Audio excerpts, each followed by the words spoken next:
जी नमस्कार, मैं हूं वाराणसी से सिंह और आप देख रहे हैं आईपा यानी all India progressive politics association. इसके अंतर्गत बातें होती हैं जन सरोकार को लेकर, प्रगतिशील राजनीति को लेकर। जानते हैं क्योंकि 2022 का चुनाव नज़दीक है, अब आगाज़ हो चुका है, तो ऐसे में काफ़ी यहाँ पे इस वक्त मौजूद हैं वाराणसी के मुख्यालय पर और जानते हैं, देखते हैं कि क्या हाल है इस समय और जनता जनार्दन किस बिंदु को लेकर क्या खास मुद्दे होंगे उस पर वोट करेंगी। तो हमारे साथ कुछ लोग मौजूद हैं। जी पहले तो आपका नाम हम जानना चाहेंगे।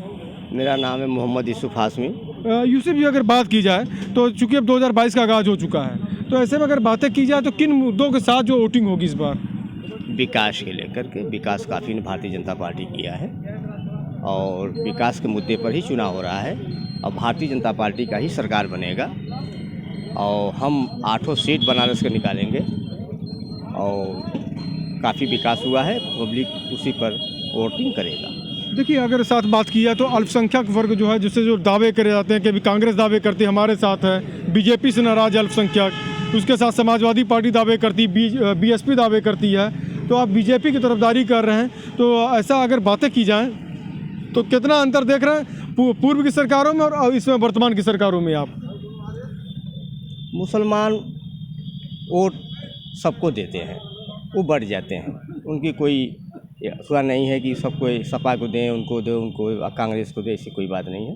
वो भारतीय जनता पार्टी को भी वोट दे रहे हैं इस वक्त 2022 में।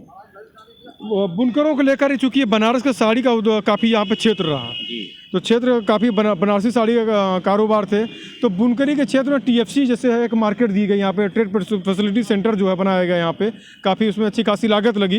तो किस नज़रिए से देखते हैं? उसमें आरोप भी लगे कांग्रेस द्वारा कि ये केवल एक बीजेपी का बैठकबाजी का अड्डा है। ये ऐसा है कि बुनकर के मामले में हमारे बगल में संयोजक जी खड़े हैं, अब्दुल अजीज साहब, इनसे इंटरव्यू लीजिए, बताएंगे। तो हमारे साथ और भी लोग मौजूद हैं, पहले आप अपना परिचय दे दीजिएगा। मैं अब्दुल अजीज।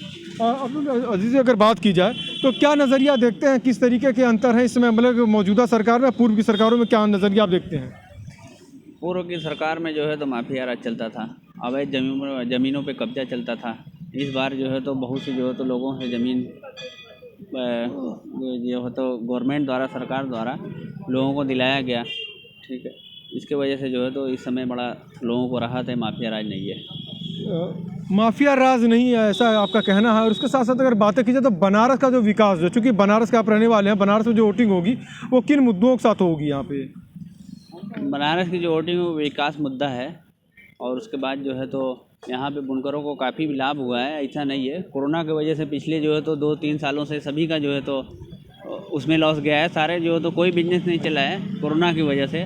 बाकी तो जो है तो जो बनारसी साड़ी का इस समय अच्छा जो है तो बिजनेस चल रहा था।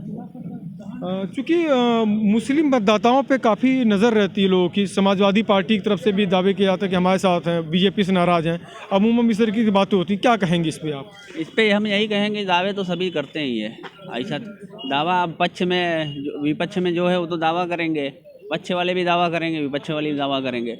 ये तो दावा होता रहता है। जब जब वोटिंग का समय आता है तब उसमें जो है तो क्लियर होता है किसका दावा सही है, किसका गलत है।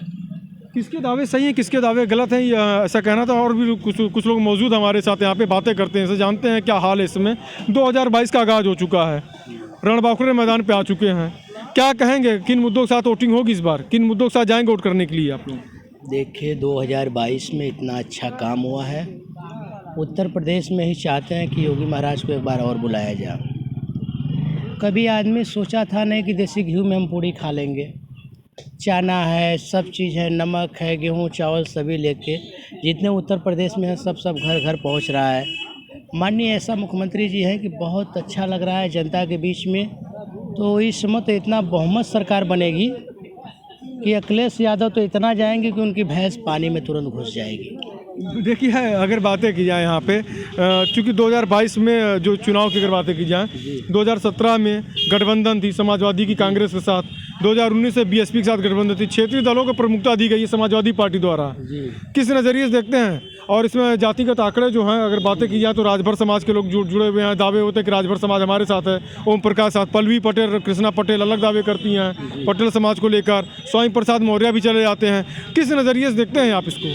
जी, अपना दल गठबंधन की है, क्या बोला, अनुप्रिया दीदी हैं साथ में और मुलायम सिंह के छोटी बहू जो है वो भी चले आए। हम मनोज यादव बोल रहे हैं और हम ये चाहते हैं कि जब अखिलेश यादव अपनी बिरादरी पे ही मरते हैं तो हम तो भी यादव हैं, हम अपनी बिरादरी पे मरेंगे। हम भी यादव के अपने ही जोड़ेंगे साथ में कि बीजेपी को सभी लोग वोट दीजिए, और हम लोग बीजेपी के साथ भी रहने चाहते हैं। जब मुलायम सिंह यादव की बहू आ गए तो हम लोग साथ रहेंगे और 2022 में ही सरकार बनाएंगे। उत्तर प्रदेश में योगी जी आएंगे। भ्रष्टाचार जितने बहन बेटियों जो है रात को छोड़ दीजिए, वो चल जा रहे हैं अपने से ही, कोई छेड़खानी नहीं हो रहा। यही सपा की राज गुंडागिरी होती थी कि बहन बेटियों को इज्जत नहीं मिलती थी समाज में रहने के लिए।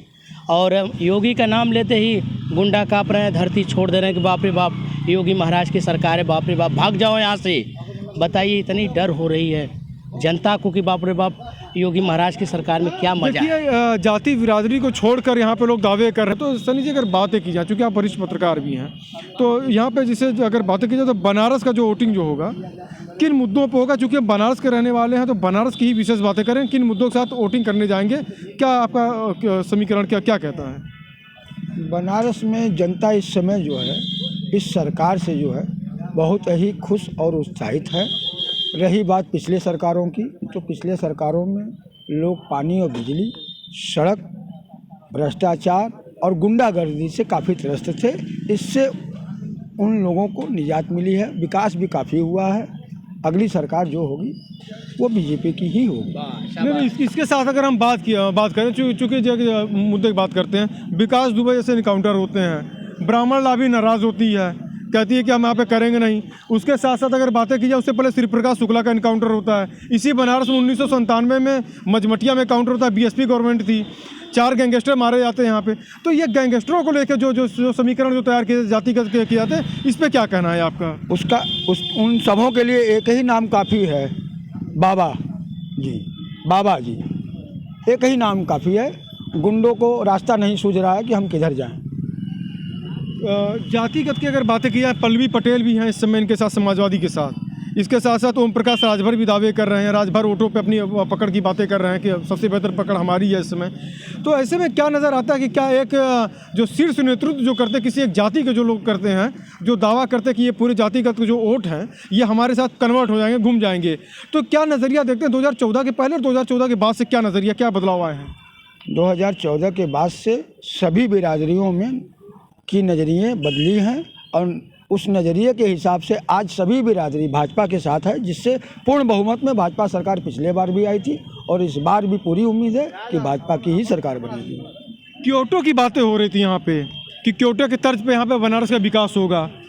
चूँकि आप वरिष्ठ पत्रकार भी हैं, यहाँ पे इतने दिन से आप देख रहे हैं, काफ़ी सीनियर हैं, तो अगर बातें की जाए तो वादे जो होते हैं तो धरातल पे कितने नज़र आ रहे हैं? जिसमें अन्य पार्टियों के जो हैं, जैसे दावे रहे हैं कि भ्रष्टाचार भी बहुत हुए हैं यहाँ पे, एक ही काम को कई बार किया गया बनारस में, लूटपाट बंडरबाट बहुत हुए यहाँ पे। अजय राय यहाँ के जो विधायक हैं, उन्होंने दावा किया कि जो टीएफसी बनाई गई है, टीएफसी में केवल बीजेपी के कार्यकर्ता जो है यहाँ पे बैठकबाजी कर सकें, इनके मतलब कि खर्चे बचे यहाँ पे।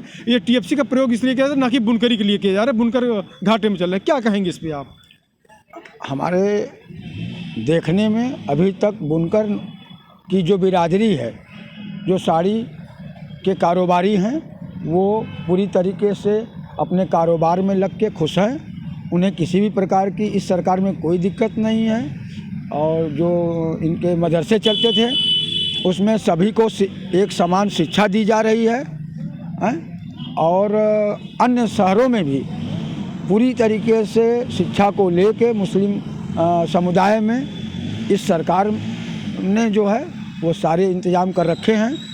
कुछ इसमें जो है अन्य पार्टियों के जो दबंग नेता हैं, जो पिछली बार सरकारों में मंत्री भी रहे और विधायक भी रहे, उन लोगों का लूटपाट नहीं चल पा रहा है, इसलिए वो लोग व्याकुल हैं। देखिए, पार्टियां सब लोग छोड़ के जा रहे हैं, आ रहे हैं। थोड़ा सा एक लोग से और बात कराते हैं, हमारे साथ यहाँ पे मौजूद हैं।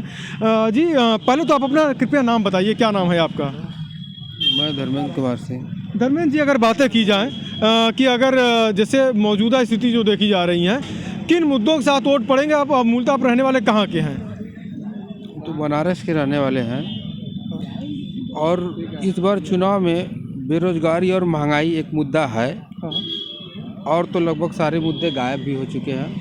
यही एक मुद्दा, 2 मुद्दे समझ में आ रहे हैं, महंगाई और बेरोजगारी, और जिसको लेकर विपक्ष भी हमलावर है।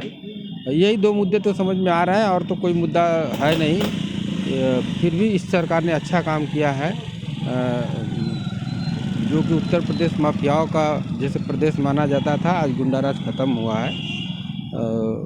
यही रहेगा मुद्दा, महंगाई और बेरोजगारी। देखिए, माफिया राज खत्म होने की बातें हो रही हैं कि माफिया राज खत्म हो रहा है। कैसे खत्म होगा? पूर्वांचल पिछड़ेपन का शिकार रहा, उद्योग धंधे के मामले में यहाँ पे फ्लॉप रहा, जो थे भी वो भी मतलब कि बंद हो चुके थे यहाँ पे। ऐसे कौन से नए उद्योग यहाँ पर लगे हैं? अगर आपसे मैं जानकारी लेना चाहूँ तो यहाँ पे अपराधीकरण कैसे रुकेगा जब तक यहाँ पे जो है मतलब कि कोई रोज़गार के अवसर नहीं मिलेंगे? स्किल इंडिया की बातें की गई, दिक्कतें होती हैं, लोन नहीं मिल पाते हैं, ऐसी शिकायतें आती हैं, क्या कहेंगे? क्या ये भी एक मुद्दे बनेंगे? यहाँ पे युवाओं की नाराज़गी आएगी सामने? तो वही बात तो कह रहे हैं ना कि महंगाई और बेरोजगारी तो यही है ना कि बेरोजगारी के लिए कोई व्यवस्था अभी तक सरकार नहीं कर पाई, इसमें फेल है, तो ये तो मुद्दा बनेगा ही। इसीलिए तो हम कह रहे हैं कि भाई बेरोजगारी एक बहुत बड़ा मुद्दा है। देखिए, बेरोज़गारी एक बहुत बड़ा मुद्दा है और कुछ लोगों का कहना है कि यहाँ पे कार्य अच्छे किए गए हैं, क्राइम पे लगाम लगी है, तो तमाम अलग अलग विचारधाराएं, अलग अलग बिंदुएं हैं और उसके साथ साथ लोगों की एक अलग अलग सोच है और निश्चित ही जो है जनता अपने इरादों को पक्का कर चुकी है कि किसको कहाँ पे मुहर जाके लगानी है। वाराणसी से शैलेंद्र सिंह, आईपा।